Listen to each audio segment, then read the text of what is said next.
Coming up, COVID cases are falling faster in London than anywhere else in the country, but our hospitals are still under pressure. Tonight, COVID infection rates continue to drop in the capital, but a warning: our hospitals are still under pressure. Good evening. 10 days before the Prime Minister is due to detail his plans for a roadmap out of lockdown, some good news here in the capital. COVID-19 infection rates are continuing to fall and are doing so faster in London than anywhere else in the country. Camden now has the lowest rate of any borough, with less than 100 cases per 100,000 people. But there are still reasons to be cautious. Today, the head of NHS England, Sir Simon Stevens, says hospitals still have more patients than they did during the first peak of the virus back in April. Martin Stew reports. Well, let's take a look at the latest figures now for COVID-19 in the capital. Today, there were 1,807 new cases and a further 84 people have sadly died. Behind those numbers are the stories of thousands of Londoners' lives and the families now learning to cope without them. Last month, Kaz Fonsett lost both her mother and grandmother on the same day, within an hour of each other. She had to say goodbye over FaceTime. Well, she's been speaking to Ria Chatterjee.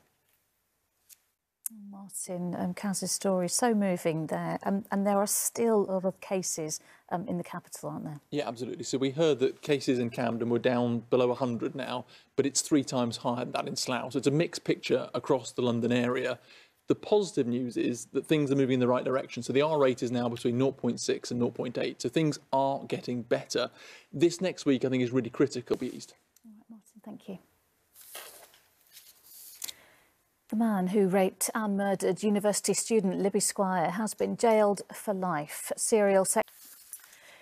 The second phase of the Grenfell inquiry restarted at the beginning of the week, but today it was confirmed the London Fire Brigade has still made no further progress implementing changes recommended from the first phase. New policies on high-rise firefighting and evacuation and rescue will not be in place before April, almost 4 years after Grenfell. Our senior correspondent Ronke Phillips reports. Still to come, we have the weather plus.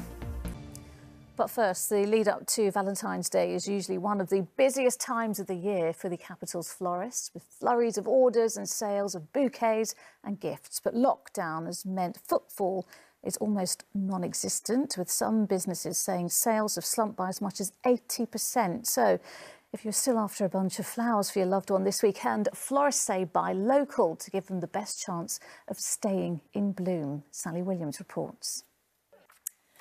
Now, it is LGBT plus History Month, and a show that many people are talking about right now shines a light on a part of that history. It's a Sin focuses on London during the AIDS epidemic of the 1980s, in particular the stigma surrounding the virus.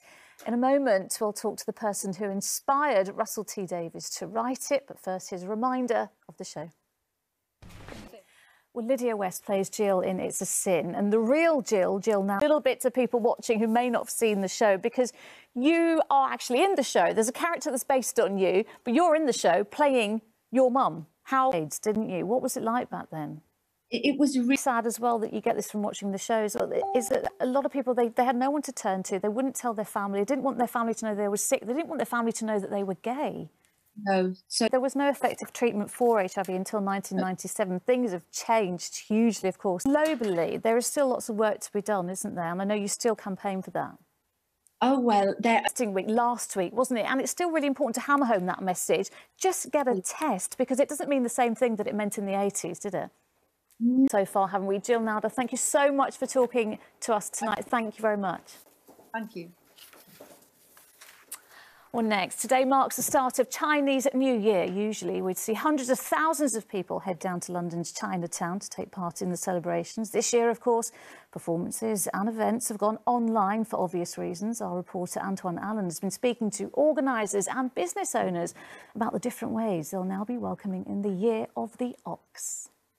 The River Thames has frozen over in parts of southwest London for what's thought to be the first time in 60 years. But it's still feeling very cold out there, isn't it? How's it looking for the weekend? Here's Aisling with the weather.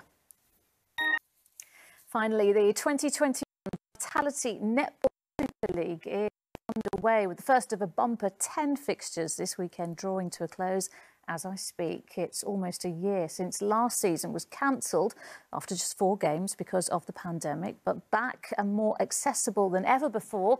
Every game will be live on TV and online. Katie Barnfield has been speaking to some of the stars of the game ahead of the big weekend.